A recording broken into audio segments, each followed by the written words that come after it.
Behind me is the really spooky funeral effigy of Anne of Denmark, the queen who liked to show off her boobs. This is how Anne looked in paintings, and I think the effigy is pretty accurate, but there's not a lot of cleavage going on. Visitors to her court would record her wearing dresses that exposed her chest bare down to the pit of her stomach. But is there any visual evidence for this? Well, yes, actually, and it's her funeral effigy. This would have been a full-body sculpture dressed in a wig and wearing the dead queen's clothes, and used as a representation of her years and years after her death. The effigy was only painted in places that would be seen exposed outside of her clothes, so we can actually see the depth of the neckline of the dress that it would have been wearing. And you can see the nipples that have been intentionally painted on. Anne wanted to be remembered tits out for the rest of time, and honestly, I respect that. But why? Well, we can't know for sure, but this is my running theory.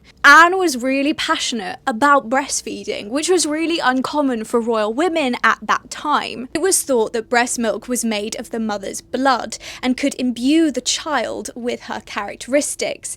And Anne was known to have said, "Will I let my child, the child of a king, suck the milk of a subject and mingle the royal blood with the blood of a servant?" Perhaps Anne's exposed breasts were a symbolic affirmation of her role as queen and mother to her husband's nation, passing on to her subjects her good qualities.